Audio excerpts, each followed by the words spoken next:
नमस्कार दोस्तों, स्वागत है आपका अपने परिवार लर्निंग विद देव पर। तो दोस्तों, आज ही हमारी यूपीट्रिपलएससी पेट 2023 के लिए जीके की 29वीं क्लास है, जहां पर आज हम जीके के 25 क्वेश्चंस को देखेंगे। तो दोस्तों, अगर आप हमारे चैनल पर पहली बार आए तो प्लीज़ चैनल को सब्सक्राइब करके बेल आइकन को प्रेस जरूर कर लें, जिससे हमारी हर क्लास आपको समय समय पर मिलती रहे। तो आइए फ्रेंड्स, बिना देरी के शुरू करते हैं। तो दोस्तों, आज का हमारा पहला क्वेश्चन आ गया है स्क्रीन पर। विश्व जनसंख्या दिवस कब मनाया जाता है? दोस्तों, ये बहुत ही ज़्यादा इंपॉर्टेंट क्वेश्चन है, कई बार पूछा गया है। तो देखिए, जो विश्व जनसंख्या दिवस है ये मनाया जाता है 11 जुलाई को। कब मनाया जाता है? तो ये मनाया जाता है 11 जुलाई को। चलिए दोस्तों, आज हम मार्च के रिवीजन करेंगे दिवस को, और ये हमारी आज की ऐसी अंतिम क्लास है जिसमें हम मार्च के दिवस पढ़ रहे हैं, क्योंकि इसके बाद फिर हम अप्रैल, मई और जून के दिवस शुरू कर देंगे, और फिर उसके बाद फिर हम जुलाई से लेकर फिर दिसंबर तक के आगे पढ़ेंगे। क्योंकि मैं मार्च के कम से कम आपको 10-12 बार रिवाइज़ करा चुका हूँ, जनवरी फरवरी के भी करा दिए, तो इसलिए अब हम मार्च के छोड़ के फिर हम आगे वाले पढ़ेंगे। और फिर जब हमारे सारे दिवस कंप्लीट होंगे, फिर हम इस सब दिवस का 2-3 बार फिर से रिवीजन कर लेंगे। ठीक है, चलिए बताइए। तो बताइए भाई, शून्य भेदभाव दिवस कब मनाया जाता है? तो जो शून्य भेदभाव दिवस मनाया जाता है ये मनाया जाता है आपका 1 मार्च को। ऐसे ही हमारा विश्व वन्यजीव दिवस कब मनाया जाता है? तो ये मनाया जाता है 3 मार्च को। राष्ट्रीय सुरक्षा दिवस 4 मार्च को मनाया जाता है, और जो जन औषधि दिवस है ये मनाया जाता है 7 मार्च को। आपका जो अंतर्राष्ट्रीय महिला दिवस है ये मनाया जाता है 8 मार्च को। और राष्ट्रीय महिला दिवस कब मनाया जाता है? तो वो मनाया जाता है 13 फरवरी को। चलिए नेक्स्ट है, बताइए विश्व किडनी दिवस कब मनाया जाता है? तो जो विश्व किडनी दिवस है वो मनाया जाता है आपका 9 मार्च को। ऐसे ही CISF स्थापना दिवस तो ये मनाता है 10 मार्च को। अंतर्राष्ट्रीय गणित दिवस 14 मार्च को मनाया जाता है, और विश्व उपभोक्ता अधिकार दिवस मनाया जाता है 15 मार्च को। और राष्ट्रीय टीकाकरण दिवस मनाया जाता है 16 मार्च को। और अंतर्राष्ट्रीय गौरैया दिवस और अंतर्राष्ट्रीय प्रसन्नता दिवस ये मनाया जाता है 20 मार्च को। कब मनाया जाता है भाई? तो ये मनाया जाता है 20 मार्च को। चलिए आगे है, अंतर्राष्ट्रीय वन दिवस तो ये मनाया जाता है 21 मार्च को। ऐसे विश्व जल दिवस तो ये मनाया जाता है 22 मार्च को। विश्व मौसम विज्ञान दिवस और शहीद दिवस ये मनाया जाता है 23 मार्च को। और विश्व क्षय रोग दिवस 24 मार्च को मनाया जाता है, और विश्व रंगमंच दिवस मनाया जाता है 27 मार्च को। कब मनाया जाता है भाई? तो ये मनाया जाता है 27 मार्च को। चलिए हमारे आ गए हैं अप्रैल के कुछ इम्पोर्टेंट दिवस। तो बताइए भाई, अंतर्राष्ट्रीय खदान दिवस कब मनाया जाता है? तो अंतर्राष्ट्रीय खदान दिवस मनाया जाता है 4 अप्रैल को। ऐसे ही राष्ट्रीय समुद्री दिवस 5 अप्रैल को मनाया जाता है। देखो, अंतर्राष्ट्रीय खदान दिवस 4 अप्रैल और राष्ट्रीय समुद्री दिवस 5 अप्रैल। राष्ट्रीय खेल दिवस आपका मनाया जाता है 6 अप्रैल को। विश्व स्वास्थ्य दिवस 7 अप्रैल, और विश्व होम्योपैथी दिवस मनाया जाता है 10 अप्रैल को। और राष्ट्रीय सुरक्षित मातृत्व दिवस मनाया जाता है 11 अप्रैल को। कब मनाया जाता है राष्ट्रीय सुरक्षित मातृत्व दिवस? तो ये मनाया जाता है आपका 11 अप्रैल को। चलिए आगे बढ़ते हैं। अगला है हमारा समानता दिवस, तो ये मनाया जाता है 14 अप्रैल को। ऐसे विश्व हीमोफीलिया दिवस 17 अप्रैल को। विश्व विरासत दिवस 18 अप्रैल को। विश्व यकृत दिवस 19 अप्रैल को। और राष्ट्रीय सिविल सेवा दिवस मनाया जाता है 21 अप्रैल को। ऐसे ही आपका विश्व पृथ्वी दिवस तो ये मनाया जाता है 22 अप्रैल को। अच्छा बताइए, विश्व जल दिवस कब मनाया जाता है? तो विश्व जल दिवस मनाया जाता है 22 मार्च को। और विश्व पृथ्वी दिवस तो ये मनाया जाता है 22 अप्रैल को। चलिए आगे बढ़ते हैं। अगला है हमारा विश्व पुस्तक दिवस, तो ये मनाया जाता है 23 अप्रैल को। ऐसे ही राष्ट्रीय पंचायती राज दिवस, जो कि बहुत ही ज़्यादा इंपॉर्टेंट है, तो ये मनाया जाता है 24 अप्रैल को। विश्व मलेरिया दिवस 25 अप्रैल को मनाया जाता है। विश्व बौद्धिक संपदा दिवस 26 अप्रैल को मनाया जाता है। और आयुष्मान भारत दिवस या विश्व पशु चिकित्सा दिवस तो ये मनाया जाता है आपका 30 अप्रैल को। चलिए नेक्स्ट है, अब पढ़ेंगे मई के महत्वपूर्ण दिवस के बारे में। तो देखिए, जो अंतर्राष्ट्रीय श्रमिक दिवस है तो ये मनाया जाता है 1 मई को। और विश्व हास्य दिवस भी मनाया जाता है 1 मई को। विश्व प्रेस स्वतंत्रता दिवस और विश्व अस्थमा दिवस तो ये मनाया जाता है 3 मई को। विश्व रेड क्रॉस दिवस 8 मई को। और राष्ट्रीय प्रौद्योगिकी दिवस मनाया जाता है 11 मई को। ठीक है, विश्व रेड क्रॉस दिवस 8 मई और राष्ट्रीय प्रौद्योगिकी दिवस ये मनाया जाता है 11 मई को। चलिए नेक्स्ट है हमारा अंतर्राष्ट्रीय नर्स दिवस, तो जो अंतर्राष्ट्रीय नर्स दिवस है ये मनाया जाता है 12 मई को। ऐसे विश्व परिवार दिवस 15 मई को मनाया जाता है। राष्ट्रीय संग्रहालय दिवस 18 मई को। विश्व मधुमक्खी दिवस 20 मई को। और अंतर्राष्ट्रीय जैव विविधता दिवस मनाया जाता है 22 मई को। एक बार दोबारा से पढ़ लो भाई, मई वाला देखो फिर से पढ़ लेते हैं। तो देखिए अंतर्राष्ट्रीय श्रमिक दिवस 1 मई, विश्व हास्य दिवस 1 मई, विश्व प्रेस स्वतंत्रता दिवस 3 मई, विश्व अस्थमा दिवस 3 मई, विश्व रेड क्रॉस दिवस 8 मई और राष्ट्रीय प्रौद्योगिकी दिवस 11 मई। ठीक है, राष्ट्रीय प्रौद्योगिकी दिवस तो ये मनाया जाता है 11 मई को। ऐसे ही अंतर्राष्ट्रीय नर्स दिवस मनाया जाता है 12 मई को, विश्व परिवार दिवस 15 मई को, अंतर्राष्ट्रीय संग्रहालय दिवस 18 मई, विश्व मधुमक्खी दिवस 20 मई, अंतर्राष्ट्रीय जैव विविधता दिवस 22 मई को। ठीक है, अंतर्राष्ट्रीय जैव विविधता दिवस मनाया जाता है 22 मई को। चलिए नेक्स्ट है हमारा विश्व कछुआ दिवस, तो ये मनाया जाता है आपका 23 मई को। ऐसे ही राष्ट्रमंडल दिवस 24 मई को, विश्व थायराइड दिवस 26 मई को, माउंट एवरेस्ट दिवस 29 मई और विश्व तंबाकू निषेध दिवस मनाया जाता है 31 मई को। एक बार फिर से इसका रिवीजन कर लेते हैं। विश्व कछुआ दिवस 23 मई, राष्ट्रमंडल दिवस 24 मई, विश्व थायराइड दिवस 26 मई, माउंट एवरेस्ट दिवस 29 मई और विश्व तंबाकू दिवस निषेध दिवस या विश्व तंबाकू रोकथाम दिवस 31 मई को मनाया जाता है। चलिए दोस्तों, ये नेक्स्ट हमारा क्वेश्चन आ गया और बहुत बार पूछा गया ये वाला। बताइए निम्नलिखित में से कहाँ हेमिस राष्ट्रीय उद्यान स्थित है। तो दोस्तों जो आपका हेमिस नेशनल पार्क है तो ये है आपका लद्दाख में। कहाँ पर स्थित है? तो हेमिस राष्ट्रीय उद्यान स्थित है लद्दाख में। चलिए अब ये कुछ हम राष्ट्रीय उद्यानों का रिवीजन करेंगे जो हम पहले पढ़े हैं। चलिए अगला है हमारा कान्हा राष्ट्रीय उद्यान, तो ये है कहाँ पर? तो ये है मध्य प्रदेश में। ऐसे ही रायमोना राष्ट्रीय उद्यान है असम में। ठीक है, कान्हा राष्ट्रीय उद्यान मध्य प्रदेश और रायमोना राष्ट्रीय उद्यान है असम। अंसी राष्ट्रीय उद्यान कर्नाटक में है और गोविंद पशु विहार राष्ट्रीय उद्यान कहाँ पर है? तो ये है उत्तराखंड में। ठीक है, जो गोविंद पशु विहार राष्ट्रीय उद्यान है ये है उत्तराखंड में। अगला है काजीरंगा राष्ट्रीय उद्यान जो कि बहुत ही ज़्यादा इंपॉर्टेंट है और कई बार आया भी है और सबसे ज़्यादा बार यही पूछा गया है काजीरंगा राष्ट्रीय उद्यान, तो ये है असम में। चलिए नेक्स्ट है, नेक्स्ट क्वेश्चन आ गया भाई स्क्रीन पर। शारजहां कप किस खेल से संबंधित है? तो दोस्तों ये आपका जो शारजहां कप है ये है क्रिकेट से संबंधित। ठीक है, शारजहां कप किससे संबंधित है? तो ये है क्रिकेट से संबंधित। चलिए अब ये फिर से हम ट्रॉफीज़ का बार बार रिवीजन कर रहे हैं और करेंगे। बताइए उबेर कप किस खेल से संबंधित है? तो ये है आपका बैडमिंटन से। ऐसे ही नेहरू कप, तो नेहरू कप है आपका बास्केटबॉल से। ईरानी ट्रॉफ़ी क्रिकेट से, संतोष ट्रॉफ़ी फुटबॉल और रंगास्वामी कप हॉकी से। अब इसको तो सिर्फ सरसरी निगाह से आपको पढ़ना है। मैंने आपको उससे पहले भी कहा था जब मैं क्लास शुरू करने जा रहा था चैनल पर कि मैं आपको ये चीज़ें इस तरह से याद करा दूंगा कि बस आपको एक बार सिर्फ देखना होगा। जैसे बचपन में आप पहले ही चैप्टर को इतना अच्छा करके याद कर लेते थे कि वो ऐसा चैप्टर होता था कि आप क्वेश्चन भी नहीं देखते थे, सीधे आपके मन में आंसर आ जाते हो। आपको पेज पेज पर पता चलता है कि किस पेज पर कौन सा आंसर लिखा है।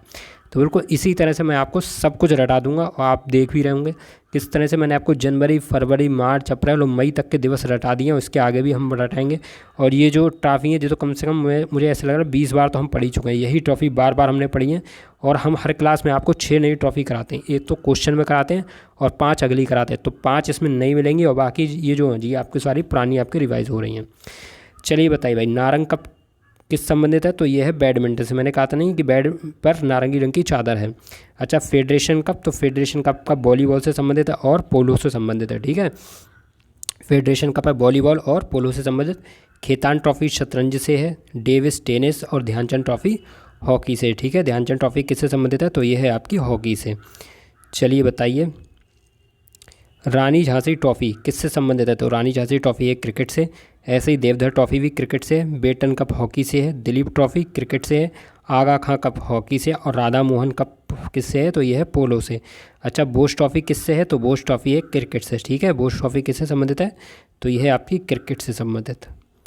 चलिए नेक्स्ट क्वेश्चन है हमारा, ये भी हमारा इम्पोर्टेंट ट्रॉफीज़ हैं। चलिए बताइए डूरंड कप किससे संबंधित है? तो यह है फुटबॉल से।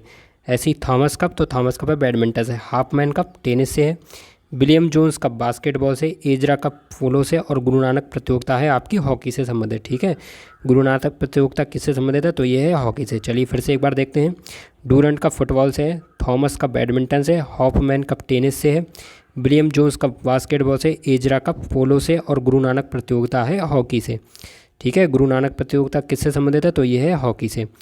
चलिए नेक्स्ट है हमारा महाराजा रणजीत सिंह गोल्ड कप किससे संबंधित है? तो ये है हॉकी से। ऐसी रणजी ट्रॉफी किससे संबंधित है? तो ये है क्रिकेट से। कन्फेडरेशन कप फुटबॉल से संबंधित है। राइडर कप गोल्फ से और सिंधिया गोल्ड कप हॉकी से। एक बार इनसे फिर से रिवीजन करो।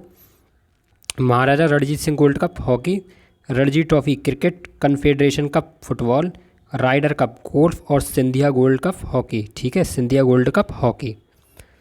चलिए, ये हैं आज के हमारे नए वाले जिन्हें अभी तक हमने नहीं पढ़ा है, और ये 5 हम आपको नए करा रहे हैं। और एक हमने आपको क्वेश्चन में बताया था शारजाह का, वो किससे संबंधित था, तो वो था आपका क्रिकेट से। चलिए बताइए, कोने का कप किससे संबंधित है। तो दोस्तों जो कोने का कप है ये है आपका बैडमिंटन से। ठीक है, कोने का कप किससे संबंधित है, तो ये है बैडमिंटन से। अच्छा, रामानुज ट्रॉफी किससे संबंधित है, तो रामानुज ट्रॉफी है टेबल टेनिस से संबंधित। ठीक है, रामानुज ट्रॉफी है टेबल टेनिस से संबंधित। फ्रेंच ओपन, तो ये है आपका टेनिस से। ठीक है, फ्रेंच ओपन है टेनिस से। सहारा कप है क्रिकेट से। सहारा कप किससे संबंधित, तो ये है क्रिकेट से। आपको याद होगा कि पहले हमारी जो टीम की जर्सी थी तो उस पर सहारा का लोगो बना हुआ होता था। ठीक है, तो ऐसे याद रख लो कि जो सहारा कप है वो है क्रिकेट से। अच्छा, बेल्ट कप किससे है, तो बेल्ट कप है फुटबॉल से संबंधित। ठीक है, बेल्ट कप किससे संबंधित है, तो ये है फुटबॉल से। एक बार फिर से रिवाइज करो, कोने का कप बैडमिंटन से संबंधित है, Ramanuj trophy table tennis, French open tennis, Sahara cup cricket और बेल्ट कप फुटबॉल। ठीक है, बेल्ट कप किससे संबंधित है, तो ये आपका फुटबॉल से संबंधित। चलिए नेक्स्ट क्वेश्चन है हमारा स्क्रीन पर। बताइए, शाही शहर के नाम से किसे जाना जाता है। तो दोस्तों आपका जो शाही शहर है ना, तो इसके नाम से जाना जाता है पटियाला को। ठीक है, शाही शहर के नाम से किसे जाना जाता है, तो ये जाना जाता है पटियाला को। चलिए बताइए, उगते सूर्य की भूमि किसे कहा जाता है। तो दोस्तों जो उगते सूर्य की भूमि है वो कहा जाता है ईटानगर को। और ईटानगर कहाँ पे, ये अरुणाचल प्रदेश में है, और जो कि इसकी कैपिटल है। चलिए बताइए, ग्रीन सिटी किसे कहा जाता है, तो ग्रीन सिटी गांधीनगर को कहा जाता है, जो कि गुजरात की कैपिटल है। और गुलाबी शहर जयपुर को कहा जाता है, जो कि राजस्थान की कैपिटल है। ठीक है, तो गुलाबी शहर किसे कहा जाता है, तो ये कहा जाता है जयपुर को। चलिए नेक्स्ट क्वेश्चन है हमारा। बताइए, बहुत ही ज़्यादा इंपॉर्टेंट बुक है ये, कई बार पूछी गई है। बताइए, पोस्ट ऑफिस नामक पुस्तक के लेखक कौन हैं। तो दोस्तों जो पोस्ट ऑफिस नामक बुक है ना, तो इसके जो राइटर हैं वो हैं रविंद्रनाथ टैगोर। ठीक है, पोस्ट ऑफिस के राइटर कौन है, तो ये हैं रविंद्रनाथ टैगोर। चलिए नेक्स्ट है हमारा, भारत के प्रथम शिक्षा मंत्री कौन थे। बहुत ही ज़्यादा इंपॉर्टेंट क्वेश्चन है। जो भारत के पहले शिक्षा मंत्री थे तो वो थे मौलाना अबुल कलाम आज़ाद। कौन थे भाई, तो ये थे मौलाना अबुल कलाम आज़ाद। चलिए नेक्स्ट क्वेश्चन है, अंतर्राष्ट्रीय समुद्री संगठन का मुख्यालय कहाँ स्थित है। तो दोस्तों जो अंतर्राष्ट्रीय समुद्री संगठन है तो इसका मुख्यालय है लंदन में। इसका मुख्यालय कहाँ पर है, तो ये है लंदन में। चलिए नेक्स्ट क्वेश्चन है, निम्नलिखित में से किस राज्य का राजकीय पशु नीलगाय है। तो दोस्तों ये है हमारे हरियाणा का। ठीक है, जो हरियाणा राज्य है तो इसका जो राजकीय पशु है तो वो है नीलगाय। क्या है भाई, नीलगाय। चलिए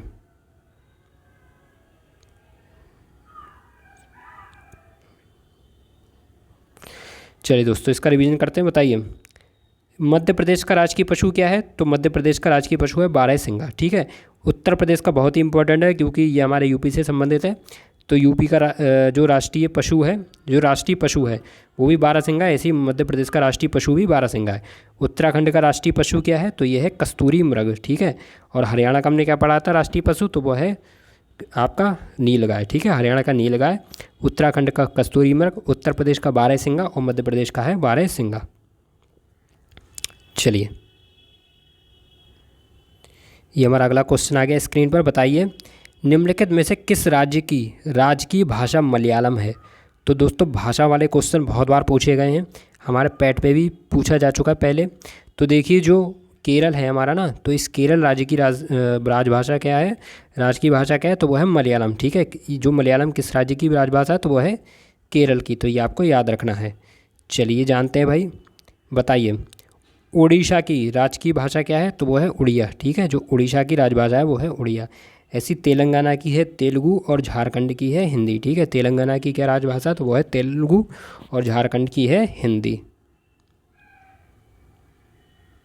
चलिए नेक्स्ट क्वेश्चन है, निम्नलिखित में से किस गुप्त शासक ने दक्षिणापथ में स्थित 12 राज्यों पर विजय प्राप्त की थी। दोस्तों बहुत ही ज़्यादा इंपॉर्टेंट क्वेश्चन है। बताइए वह कौन सा गुप्त शासक था जिसने दक्षिणापथ में स्थित 12 राज्यों पर विजय प्राप्त की थी, तो वो था समुद्रगुप्त। कौन थे भाई, तो वो थे समुद्रगुप्त। चलिए दोस्तों आज हम समुद्रगुप्त के बारे में डिटेल में जानेंगे क्योंकि ये वाला चैप्टर बहुत ही ज़्यादा इंपॉर्टेंट है, ये आपके सिलेबस में भी दिया गया है। तो देखिए सबसे पहले समुद्रगुप्त के बारे में पहला पॉइंट है कि चंद्रगुप्त प्रथम के बाद समुद्रगुप्त गुप्त वंश की गद्दी पर बैठे। अगर आपसे पूछ रहा है कि बताइए चंद्रगुप्त प्रथम के बाद गद्दी पर कौन बैठा, तो ये बैठे थे समुद्रगुप्त। कौन बैठे थे भाई? समुद्रगुप्त। और जो समुद्रगुप्त की राजधानी थी, तो इनकी राज्य की राजधानी थी पाटलिपुत्र। ठीक है, यानी कि जिस समय समुद्रगुप्त गद्दी पर बैठे तो इन्होंने अपनी राजधानी पाटलिपुत्र को बनाया।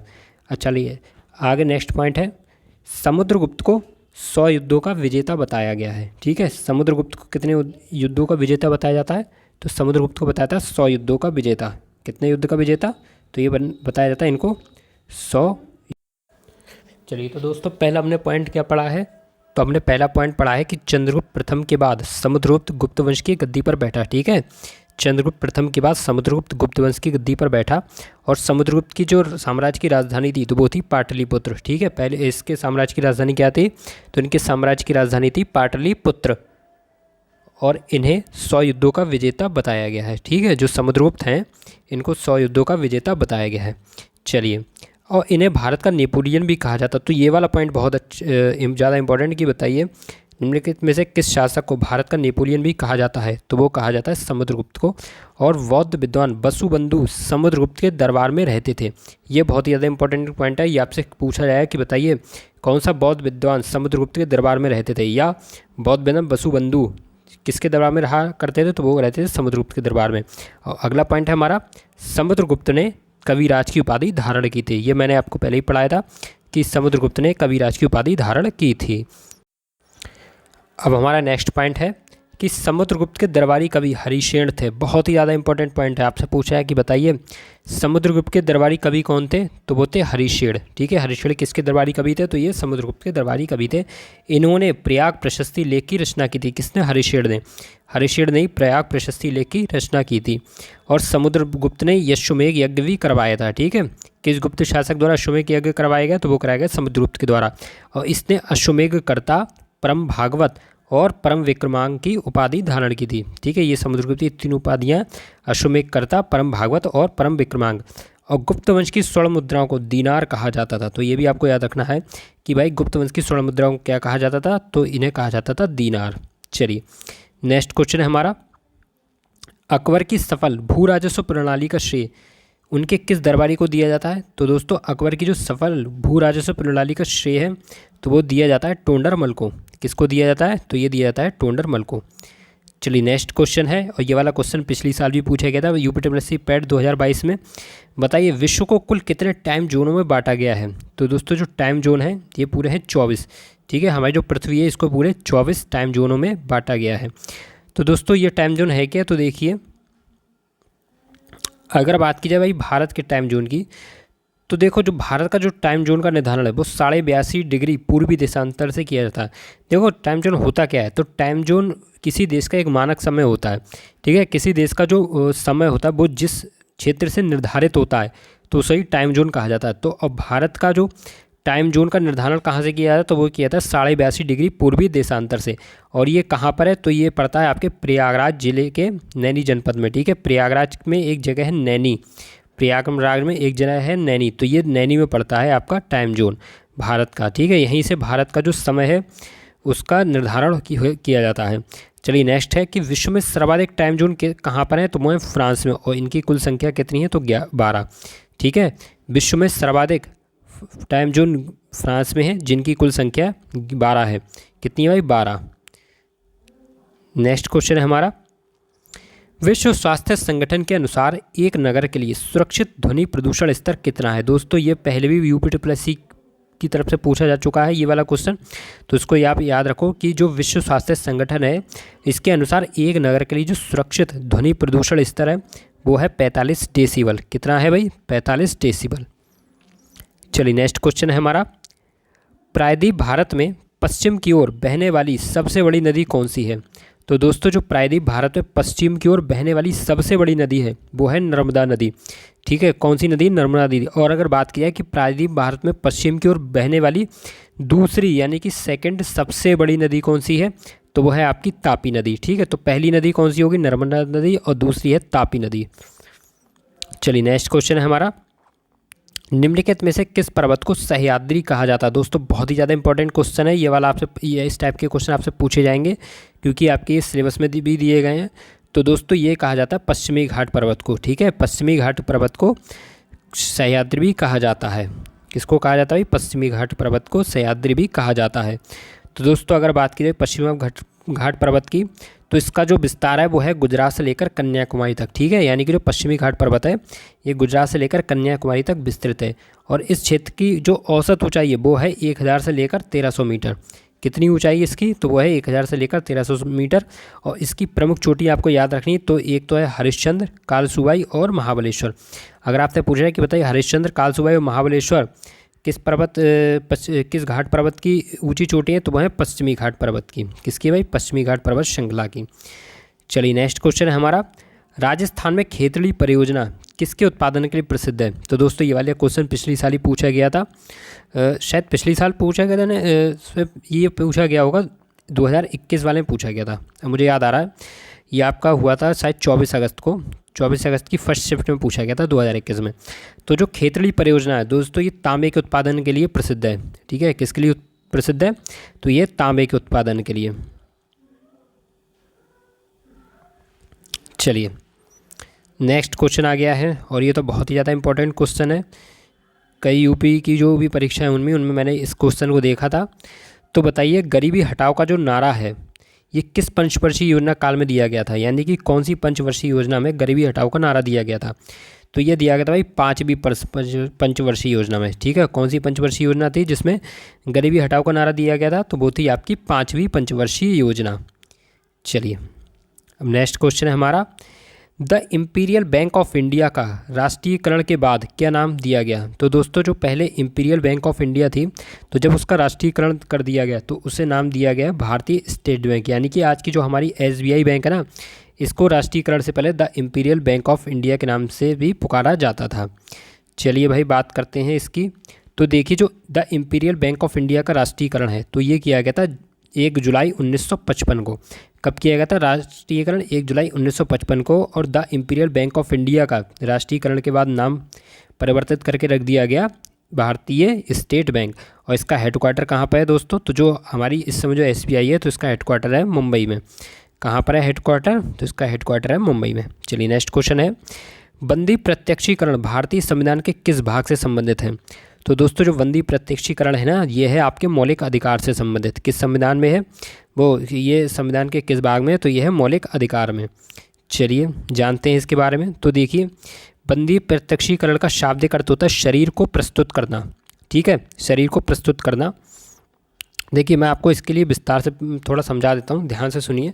देखिए होता क्या है, जैसे मान लो अगर किसी व्यक्ति को ऐसा लगता है कि उसके मौलिक अधिकारों का उल्लंघन हुआ है, ये तो आप जानते ही हैं कि हमारे भारत के प्रत्येक नागरिकों को कुछ मौलिक अधिकार दिए गए हैं, ठीक है, जिनकी संख्या कुल मिलाकर कितनी है? अब आप कमेंट बॉक्स में बताना कितनी है, मैं आपको बहुत बार पढ़ा चुका हूँ।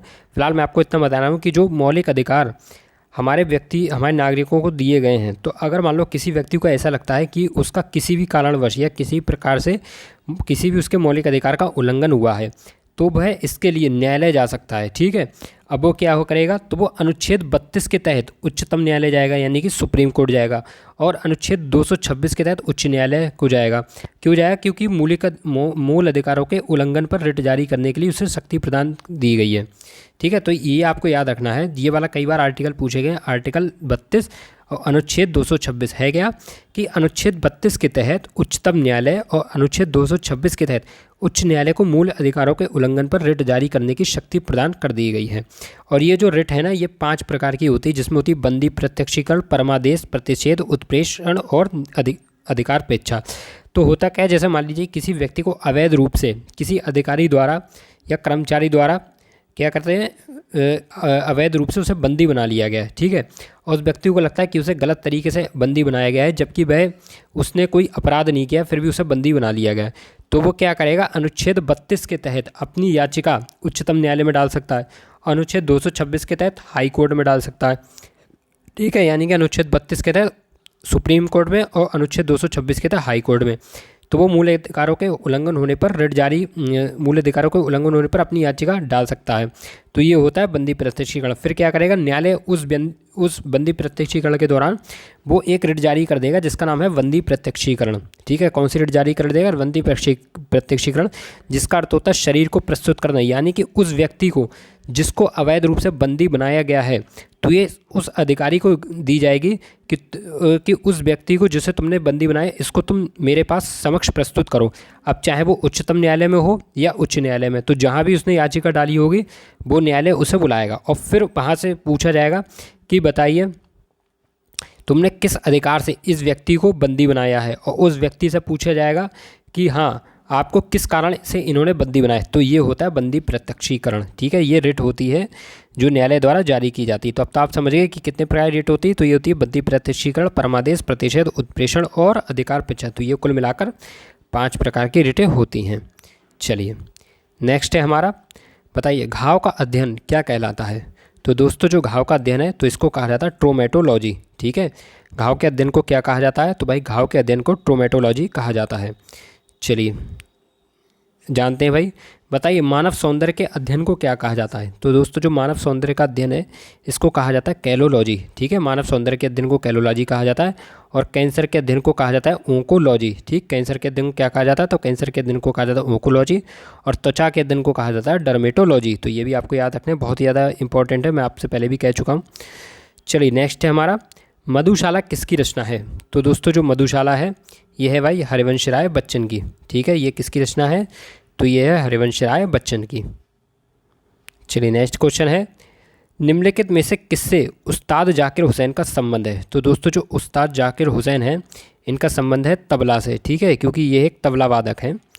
चलिए नेक्स्ट क्वेश्चन है हमारा, अर्जुन पुरस्कार किस क्षेत्र में दिया जाता है? दोस्तों बहुत ही वाला ज़्यादा इंपॉर्टेंट क्वेश्चन है। तो जो आपका अर्जुन पुरस्कार है ना, ये आपका किस क्षेत्र में दिया जाता है? तो ये दिया जाता है आपका खेल में। ठीक है, ये जो आपके खेल कूद होते हैं वहाँ पर अर्जुन पुरस्कार दिया जाता है। चलिए नेक्स्ट क्वेश्चन है, और ये वाला तो क्वेश्चन है, ये तो कई बार आपके यूपी ट्रिपल जितनी परीक्षा उनमें पूछा गया। साथ ही जो उत्तर प्रदेश की जो शिक्षक पात्रता परीक्षा होती है यूपी टेट हो गया, तो वहाँ पे भी इस टाइप के क्वेश्चन को मैंने देखा था। तो देखिए जो चिपको आंदोलन है ये भाई किससे संबंधित है? तो ये आपके पर्यावरण संरक्षण से। ठीक है, ये किससे संबंधित है? तो ये है पर्यावरण संरक्षण से। चलिए जानते हैं चिपको आंदोलन के बारे में। ये कुछ आपको सन याद रखनी है, जो मैं आपको इंपॉर्टेंट पॉइंट बता रहा हूँ ये ध्यान रखना है, क्योंकि ये पॉइंट कई बार पूछे गए हैं परीक्षाओं में। तो देखिए जो चिपको आंदोलन है तो ये सन 1973 में, कब? 1973 में तत्कालीन उत्तर प्रदेश के चमोली जनपद में चलाया गया था। देखो आज ये जो जगह है ना जहाँ पर चलाया गया था वो तो पड़ती है उत्तराखंड में, लेकिन जब वर्ष 1973 में चलाया गया था तो उस समय ये उत्तर प्रदेश था और उत्तर प्रदेश के चमोली जनपद में चलाया गया था। ठीक है, और यह वर्तमान उत्तराखंड के किसानों द्वारा वृक्षों की कटाई का विरोध करने के लिए चलाया गया था। तो ये आपको पता होना चाहिए कि बताइए चिपको आंदोलन क्यों चलाया गया था? तो ये वृक्षों की कटाई का विरोध करने के लिए किसानों द्वारा चलाया गया था। और कब चलाया गया था? तो वर्ष 1973 में चलाया गया था तत्कालीन उत्तर प्रदेश के चमोली जनपद में, जो कि वर्तमान उत्तराखंड में स्थित है। चलिए दोस्तों ये है आज का हमारा आखिरी क्वेश्चन, जिसका जवाब आप लोग कमेंट बॉक्स में देंगे, और जो भी बच्चा इसका कमेंट बॉक्स में सही आंसर देगा मैं उसका नाम ज़रूर बताऊँगा अगली क्लास में। तो बताइए भाई यंग इंडिया के लेखक कौन है? तो ऑप्शन है महात्मा गांधी, सुभाष चंद्र बोस, स्वामी विवेकानंद या बाल गंगाधर तिलक। तो ठीक है दोस्तों, इसी के साथ आज की हमारी क्लास कंप्लीट हो गई है। अगर आपको हमारी क्लास पसंद आई है तो प्लीज़ क्लास को लाइक करें, चैनल को सब्सक्राइब करें, बेल आइकन को प्रेस करें, और मिलते हैं अगले नेक्स्ट क्लास में। तब तक के लिए नमस्कार, जय हिंद, वंदे मातरम।